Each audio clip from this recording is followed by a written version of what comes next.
ನಮಸ್ತೆ ಬಂಧುಗಳೇ, ಗೋವಿಂದಾಸ ವಿರುಸಿ GVR all-round ಚಾನಲನ್ನು ಸಬ್ಸ್ಕ್ರೈಬ್ ಮಾಡ್ಕೊಳ್ಳಿ. ಹೊಸ ವಿಡಿಯೋಗಳಿಗಾಗಿ ಬೆಲ್ ಐಕನ್ನ ಪ್ರೆಸ್ ಮಾಡಿ. ಪ್ರತಿಯೊಬ್ಬರ ಮನೆಯಲ್ಲಿ ಇರುವಂತಹ ಕೇವಲ ಈರುಳ್ಳಿ ಒಂದನ್ನೇ ಉಪಯೋಗಿಸಿಬಿಟ್ಟು ಆರೋಗ್ಯಕರವಾದಂತಹ ಬೆಳಗಿನ ತಿಂಡಿ, ಮಕ್ಕಳ ಲಂಚ್ ಬಾಕ್ಸ್, ಬ್ಯಾಚುಲರ್ಸ್ಗೆ ಮತ್ತು ವರ್ಕಿಂಗ್ ವುಮೆನ್ಸ್ಗೆ ತುಂಬಾ ಉಪಯುಕ್ತವಾಗುವಂಥ ಆರೋಗ್ಯಕರವಾದ ಈ ತಿಂಡಿಯನ್ನು ಯಾವ ರೀತಿ ಮಾಡಬೇಕು, ಹಿಟ್ಟನ್ನು ಯಾವ ರೀತಿ ಕಲಿಸ್ಕೋಬೇಕು, ಯಾವ ರೀತಿ ತಿಕ್ಕಬೇಕು, ಹೇಗೆ ನಾವು ಸುಡಬೇಕು, ಉರಿಯನ್ನು ಎಷ್ಟಿಡಬೇಕು, ಯಾವಾಗ ಹೊಳ್ಳಿಸಿ ಹಾಕಬೇಕು, ಯಾವಾಗ ಎಣ್ಣೆ ಹಾಕಬೇಕು, ಪದರ ಪದರ ಆಗಬೇಕು, ಮೆತ್ತಗಾಗಬೇಕಂದ್ರೆ ಯಾವ ರೀತಿ ಮಾಡಬೇಕನ್ನುವ ಸಂಪೂರ್ಣವಾದ ಸವಿಸ್ತಾರವಾದ ಮಾಹಿತಿಯನ್ನು ತೋರಿಸ್ಕೊಡ್ತಾ ಇದ್ದೀನಿ. ಅರ್ಧಂಬರ್ಧ ವಿಡಿಯೋ ನೋಡಬೇಡಿ, ಏನೂ ಅರ್ಥ ಆಗಲ್ಲ.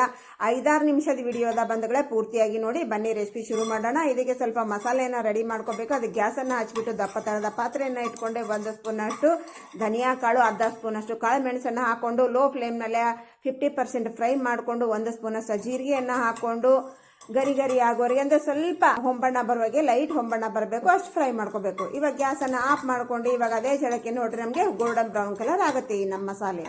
ನೋಡ್ರಿ ಚೆನ್ನಾಗಿ ಹೊಂಬಣ್ಣ ಬಂತು. ಇದನ್ನ ಇವಾಗ ಒಂದು ಪ್ಲೇಟಿಗೆ ತೆಗೆದಿಟ್ಕೊಂಡೆ.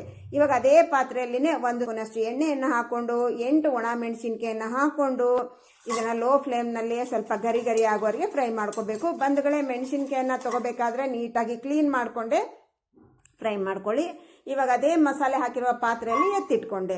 ಇವಾಗ ಅದೇ ಎಣ್ಣೆಯಲ್ಲೇ 7ರಿಂದ 8 ಬೆಳ್ಳುಳ್ಳಿಯ ಸಳನ್ನು ಹಾಕ್ಕೊಂಡು ಸ್ವಲ್ಪ ಫ್ರೈ ಮಾಡಿಕೊಂಡು ಒಂದು ದೊಡ್ಡ ಗಾತ್ರದ ಈರುಳ್ಳಿಯನ್ನು ಮುಂಚೆ ನಾನು ಕಟ್ ಮಾಡಿ ಇಟ್ಕೊಂಡಿದ್ದೆ, ಅದನ್ನು ಹಾಕ್ಕೊಂಡು ಈ ಈರುಳ್ಳಿ ಹಸಿ ವಾಸನೆ ಹೋಗಬೇಕು, ಜಾಸ್ತಿ ಫ್ರೈ ಆಗಬಾರ್ದು. 30 ಸೆಕೆಂಡ್ ಫ್ರೈ ಮಾಡಿಕೊಂಡ್ರೆ ಸಾಕಾಗುತ್ತೆ. ಇದರಲ್ಲಿ 2 ಕಡ್ಡಿಯಷ್ಟು ಫ್ರೆಶ್ ಆಗಿರುವಂತಹ ಕರಿಬೇವನ್ನು ಹಾಕ್ಕೊಂಡು ನಾವು ಇದನ್ನು ಫ್ರೈ ಮಾಡ್ಕೋಬೇಕು. ಕರಿಬೇವು ಗರಿ ಗರಿ ಆಗಲಿಕ್ಕಿಲ್ಲ, ನಾವು ಮುಂಚೆನೇ ಎಣ್ಣೆಯಲ್ಲಿ ಹಾಕಿದರೆ ಗರಿ ಗರಿ ಆಗುತ್ತೆ, ಅದಕ್ಕೋಸ್ಕರ ಇವಾಗ ಹಾಕಿದೆ. ಇವಾಗಲೇ ಹಾಕ್ಬೇಕು ಕರಿಬೇವು. ಇವಾಗ ಗ್ಯಾಸನ್ನು ಆಫ್ ಮಾಡಿಕೊಂಡು ಇಷ್ಟೇ ನಮ್ಗೆ ಲೈಟಾಗಿ ಬ್ರೌನ್ ಆದರೆ ಸಾಕು. ಈಗ ಇದನ್ನು ಪಕ್ಕಕ್ಕೆ ಇಟ್ಕೊಂಡು ನಾವು ಮಸಾಲೆ ಮುಂಚೆ ರೆಡಿ ಮಾಡ್ಕೊಂಡಿದ್ವಲ್ವ, ಅದು ತಣ್ಣಗಾಗಿದೆ, ಅದು ಮಿಕ್ಸಿ ಜಾರ್ನಲ್ಲಿ ಹಾಕ್ಕೊಂಡು ರುಚಿಗೆ ಅನುಸಾರ 1 ಸ್ಪೂನಷ್ಟು ಉಪ್ಪನ್ನು ಹಾಕ್ಕೊಂಡು ಇದನ್ನು ನೋಡಿ ರುಬ್ಕೊಂಡು ಬಂದೆ. ಈ ರುಬ್ಬಿರುವಂಥ ಮಸಾಲೆಯಲ್ಲಿನೇ ನಾವು ಈರುಳ್ಳಿ ಫ್ರೈ ಮಾಡ್ಕೊಂಡು ಇಟ್ಕೊಂಡು ಕಂಪ್ಲೀಟಾಗಿ ತಣ್ಣಗಾಗಿದೆ, ಅದನ್ನು ಹಾಕೊಂಡ್ಬಿಟ್ಟು ಇದನ್ನು ನಾವು ತರಿಯಾಗಿ ಗ್ರೈಂಡ್ ಮಾಡಿಕೊಂಡು ಬರಬೇಕು ಬಂಧುಗಳೇ. ಈಗ ನೋಡ್ರಿ ತರಿಯಾಗಿ ಇದನ್ನು ನಾನು ಗ್ರೈಂಡ್ ಮಾಡಿಕೊಂಡು ಬರ್ತೀನಿ. ಈಗ ನಮ್ಮ ಮಸಾಲೆ ರೆಡಿ ಆಯಿತು, ಇದನ್ನು ಪಕ್ಕಕ್ಕೆ ಇಟ್ಕೊಳ್ಳೋಣ. ಇವಾಗ ಬ್ಯಾಟ್ರನ್ನ ಯಾವ ರೀತಿ ರೆಡಿ ಮಾಡಬೇಕು ನೋಡೋಣ ಬನ್ನಿ. ಇವಾಗ ಒಂದು ಪಾತ್ರೆಯಲ್ಲಿ ಚಿಕ್ಕ ಕಪ್ಪಿನಿಂದ 3 ಕಪ್ಪಿನಷ್ಟು ಗೋಧಿ ಹಿಟ್ಟು, 3 ಆಗಬಾರ್ದಂತ ಸ್ವಲ್ಪ ಹಾಕುವ ಶಾಸ್ತ್ರ, ಹಾಗಾಗಿ ಸ್ವಲ್ಪ ಹಾಕಿದ್ದೀನಿ. ಇದ್ರ ಟೇಸ್ಟ್ ಡಬಲ್ ಆಗಬೇಕು ಅಂದರೆ ಇದು ಹಾಕಿರುವಂಥ ಸೀಕ್ರೆಟ್ ಇಂಗ್ರೀಡಿಯೆಂಟ್ 1.5 ಸ್ಪೂನ್ ಹುರ್ಗಡ್ಲೆ ಪೌಡರ್ ಹಾಕೋದ್ರಿಂದ ಟೇಸ್ಟ್ ಡಬಲ್ ಆಗುತ್ತೆ.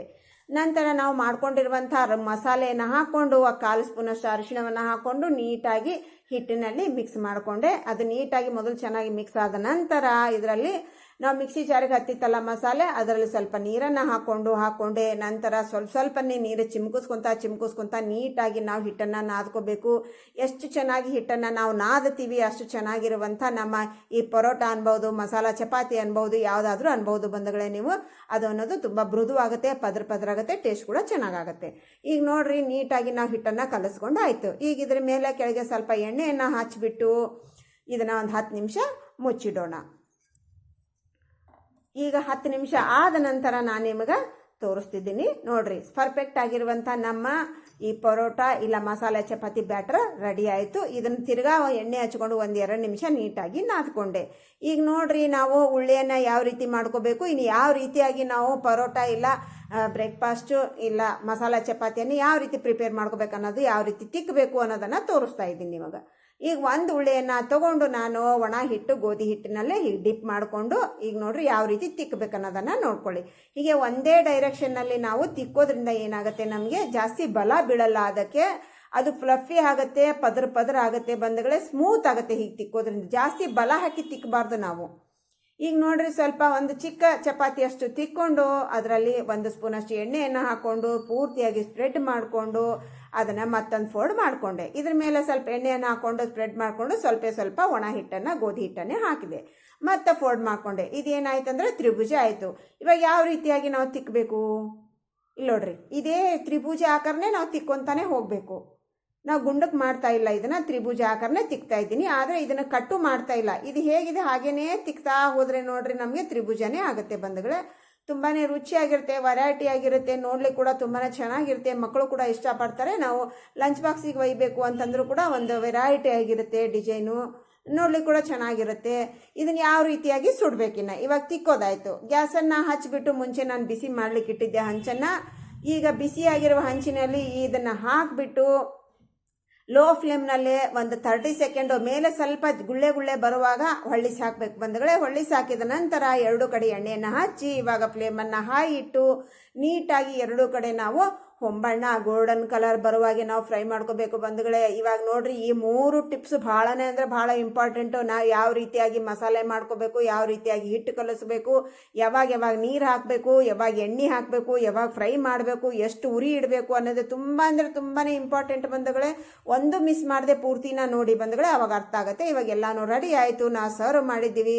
ಇದಕ್ಕೆ ಪಲ್ಯ ಚಟ್ನಿ ಏನೂ ಬೇಡ ಬಂಧುಗಳೇ, ಬರೇ 1 ಸ್ಪೂನ್ ತುಪ್ಪ ಇದ್ದರೆ ಸಾಕು. ಆಹಾಹಾ ನೋಡ್ರಿ ಎಷ್ಟು ಪದರಾಗಿದೆ, ಸಖತ್ತಾಗಿರುತ್ತೆ, ಸ್ಮೂತ್ ಆಗಿರುತ್ತೆ. ನಮ್ಮ ಬಾಯಲ್ಲಿ ಹಲ್ಲು ಇಲ್ಲಿದ್ರೂ ಕೂಡ ಮುದುಕಿಯರು ಕೂಡ ಆರಾಮಾಗಿ ತಿನ್ಬಹುದು. ಚಿಕ್ಕ ಮಕ್ಕಳು ಎಲ್ಲರಿಗೂ ಉಪಯುಕ್ತ ಆಗುವಂಥ ವಿಡಿಯೋ ಬಂಧುಗಳೇ, ತಪ್ಪದೇ ಒಂದ್ಸಾರಿ ಟ್ರೈ ಮಾಡಿ. Thanks for watching. ಬಾಯ್.